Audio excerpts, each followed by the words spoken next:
thawab, dia akan mendapat thawab, pahala. Masuk syurga lagi balasan dia. 3 benda yang kita boleh buat sempena dengan hijrah kita ni. Pertama dia apa? Khuluqun, kata Rasulullah, akhlak. Kedua, wara'un, wara'. Ketiga, hilmun, berlemah lembut, lapang dada, tenang. Jadi ambil dulu 3 benda ni. Rasulullah kata apa? Dalam kita nak berubah jadi baik ni tuan-tuan, nak hijrah ni bukan senang tuan-tuan. Macam-macam ujian. Baru ni saya buat program dengan 13 orang maknyah. Dulu bagi maknyah lah. Kemudian sekarang tak tahu macam-macam, LGBT lah, bapuk lah, macam-macam. Saya buat program dengan 13 orang sempena Hari Raya Korban. Saya suruh pakai jubah. Nah, dia kata kalau pakai jubah kan nampak ustaz. Tak je nampak. Nampak pun tak apa, jantan. Nampak bahagian dada ni. Kalau kamu takut nampak, saya kata ambil selendang, tutup dada. Dia ramai datang pakai jubah, ambil selendang, tutup dada. Tak apa. Saya pesan pula pada jemaah, jangan duk ngorak pula. Dema sama jantina dengan kita. Allahu Akbar tuan-tuan. Tanya satu abang ni, macam mana abang? Saya susah dapat kerja ustaz. Duit pun tak ada sangat. Bila saya pergi kerja, orang duk ngusik saya. Dapat kerja, orang duk cuek saya. Orang laki-laki bila kerja, jalan depan dia, belakang dia, tepuk punggung dia. Jadi saya tak tahu lah ustaz, macam mana nak berubah? Orang tak tolong tadi. Tak apa lah. Buat macam mana? Nantilah Allah bagi rezeki yang lain. Cabaran untuk dia nak berubah. Dulu abang kerja apa? Ustaz pun tahu kerja saya apa. Dulu ramai pelanggan tetap, senang dapat duit tadi. Sekarang mana ada dah, haram tadi. Bila haram nak cari yang halal pula ustaz, susah lagi pula ustaz. Asyik kena raba je. Bayar tak apa juga. Astaghfirullahalazim tuan. Raba free pula ni. Ni cabaran dia nak berubah jadi baik, masyarakat tak tolong. Masyarakat kutuk, masyarakat perli, masyarakat ambil kesempatan. Bila nak bagi nak sambung dia berubah ni tuan.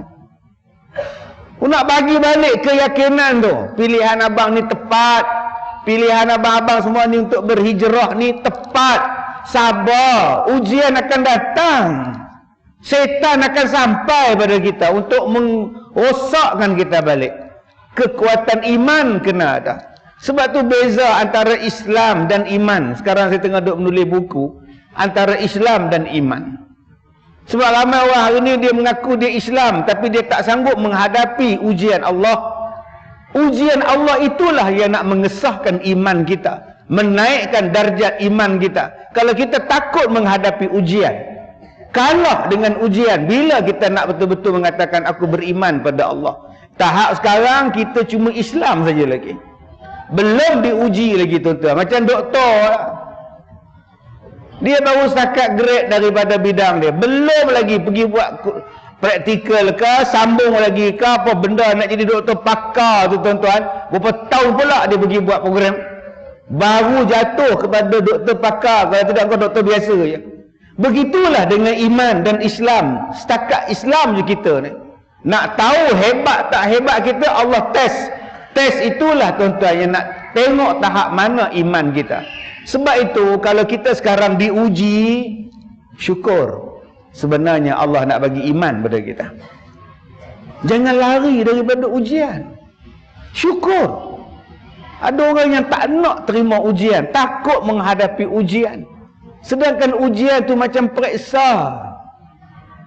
Ada yang tanya ustaz, kenapa kita ni Allah uji-uji ustaz? Makcik berkanya tahan dengan ujian ustaz. Oi.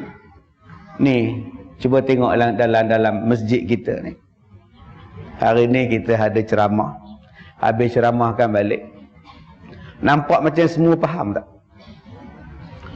2 jam kita ceramah ni, nampak macam semua faham tak? Ngangguk-ngangguk. Faham betul Tuan Haji ni. Nak tahu faham tak faham ke hangguk. Bagi kertas soalan, tolong jawab.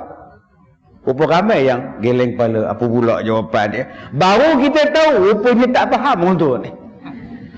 Cubalah tuan-tuan kuliah maghrib, tuan-tuan buat soalan periksa. Agak-agak orang ramai yang datang kuliah maghrib.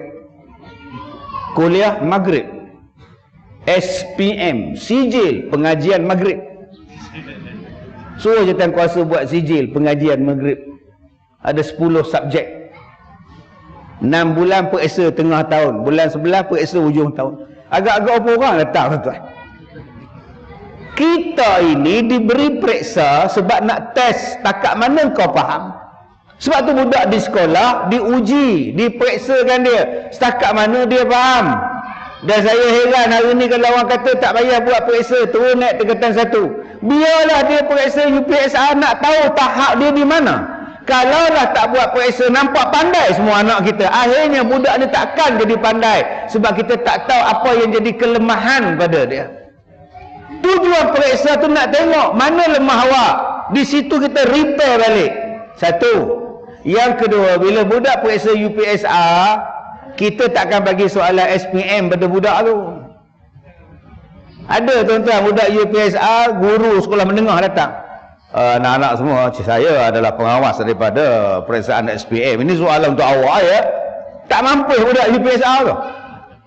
Soalan UPSR layaknya untuk budak tahun 6. Soalan SPM layaknya untuk tingkatan 5. Begitulah kalau Allah test kita. Allah test kita mengikut kemampuan kita.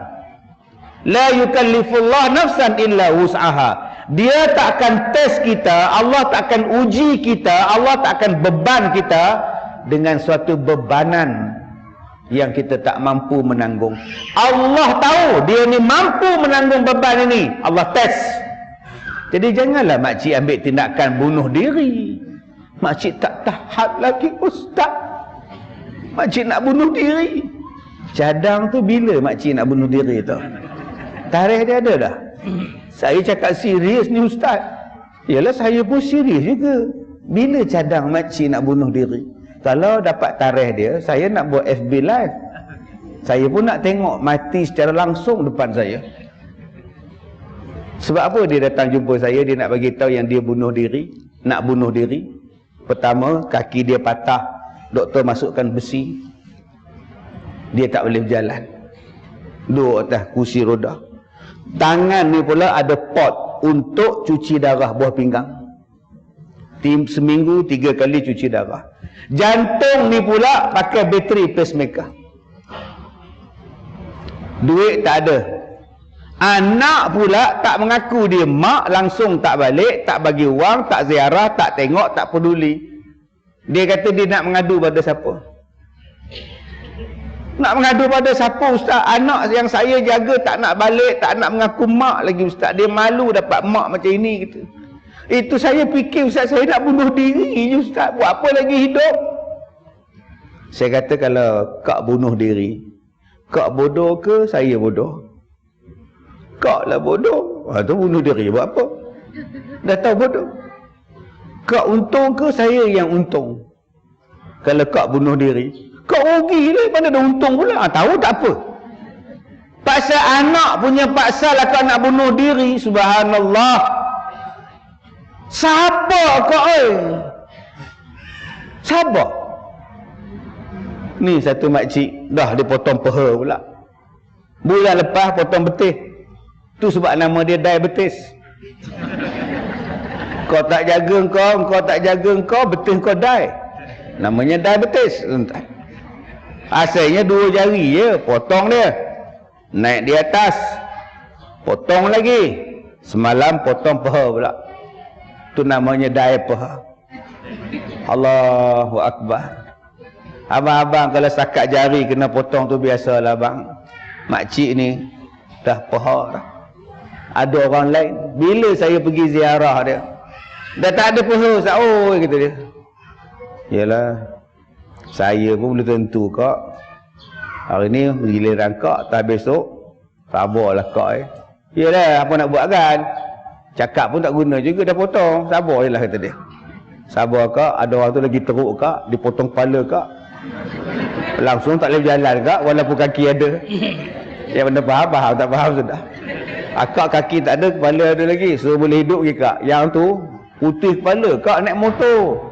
Dia naik motor, accident dia jatuh motor, dia menggelongsor, kena dengan guardrail tu. Divider guardrail tepi jalan tu, yang besi tu. Putih kepala. Doktor polis ambil kepala warna besi hitam. Gini, hoi, tak ada kepala. Sabar kak. Macam mana ujian daripada Allah, Allah hapus dosa kak. Sebab tu Nabi sebut kepada kita, nak dapat pahala ni apa? Akhlak. Khuluqun. Kalau kita ni orang semayang tak berakhlak, belum terbaik kita. Allah uji kita macam-macam supaya Allah nak tengok kamu ni macam mana berakhlak. Ada orang yang sihat, subhanallah, bila sakit haram jadah. Ni dia maki lutut dia. Lutut ni pun haram jadah betul ya. Hai, kan dulu alhamdulillah sakit sikit engkau dah cakap haram jadah. Mana akhlak kita? Sebab tu akhlak datang daripada mana? Akhlak datang daripada perkataan.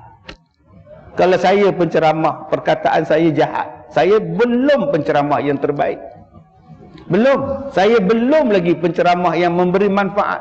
Kalau kata-kata saya memaki, kata-kata saya mencarut, kata-kata saya ni tak layak dikeluarkan, saya keluarkan juga.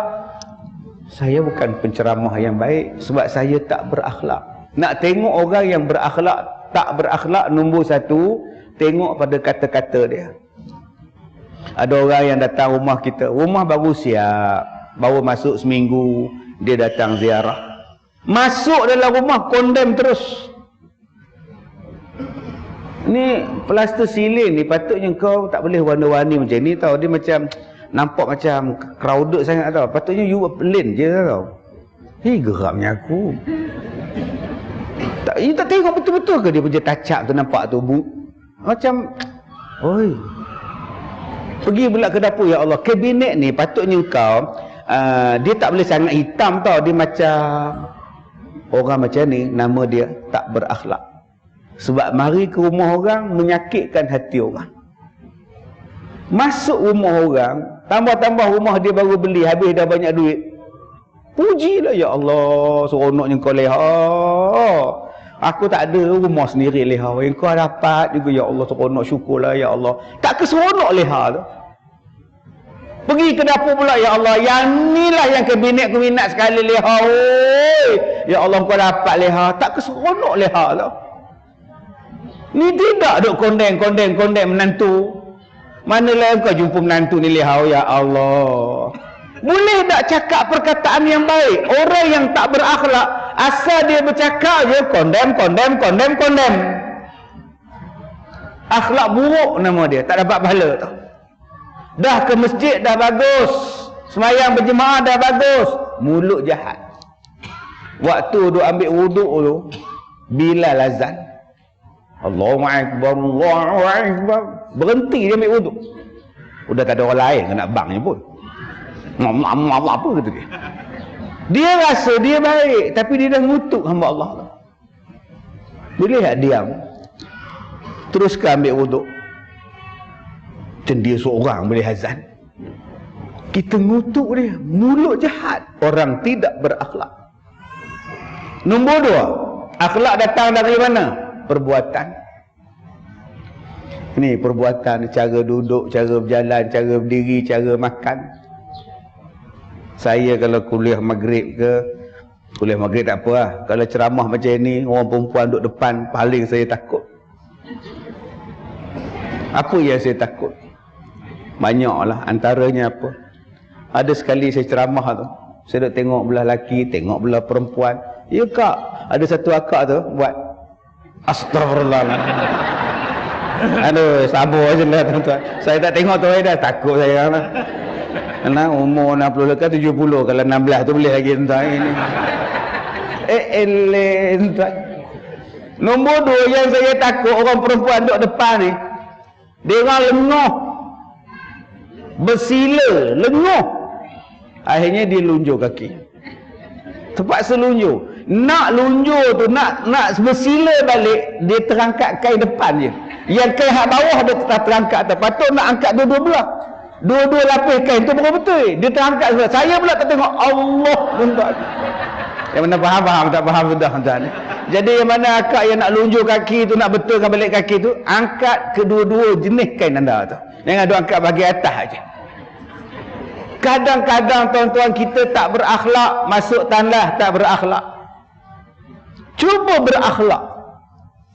Masuk tandas baca doa. Sebelum masuk, jangan duduk dalam tu baca doa.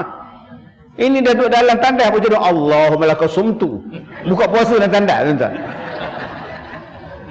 Sebelum buat apa-apa pun, jadi orang cerdik. Buka paip. Ada air tak? Ada. Barulah buat. Barulah duduk selesaikan hajat. Ini tidak. Dia selesaikan hajat dulu, baru dia buka paip. Sudah. Tak ada air pula. Duk menjerit lah tandas tu. Comeng kamu menyusahkan orang. Kerai dulu buka. Sebab setengah paip, bila kita buka, keluar air. Setengah paip, bila kita pulas dia, tak ada air. Lagi teruk tuan-tuan, setengah kepala paip, bila kita buka, dengan kepala paip cabut sekali. Akhlak ni dia ajar semua benda. Sebab tu kalau kita ikut yang Rasulullah kata, kalau kau berakhlak, selesai. Dalam kita nak jadi baik ni tuan-tuan, Allah test macam-macam. Di situ salah satu yang Allah test ialah akhlak kita. Kadang-kadang kita dah bagus, berubah. Dulu tak pernah semayang di masjid, di rumah, di masjid, tak pernah datang masjid. Sekarang dah jadi ahli masjid, bagus. Tapi tengok pakaian kita pula bila datang masjid. Pakaian selekeh, bercanggah dengan ayat Quran, khuzu zinatakum 'inda kulli masjid. Pakai lawa-lawa cantik-cantik, hias cantik-cantik bila ke masjid. Kita pula dengan busuk, jubah dah 2 minggu tak basuh, kain pelekat pula dah senten naik ke atas. Rupanya yang dia pakai lipat belah atas, satgi sembahyang isyak, dia turun pula ke bawah pula tuan. Dia keluar tandas tu. Akhlak dia. Kita dah duduk dalam satu tempat yang baik tuan-tuan. Sayang akhlak kita tak jaga. Ada setengah masjid tandas kotor. Ada surah tuan-tuan yang taik cicak ni, subhanallah. Kita nak sujud tu, duk tengok tang mana tak ada taik cicak. Tang sini boleh. Rupa-rupanya taik cicak wah kaki kita pula. Astagfirullahalazim. Orang tak vacuum, orang tak bersih. Sedangkan kita berada dalam rumah Allah. Jadi tuan-tuan, Allah dah pilih kita. Jom kita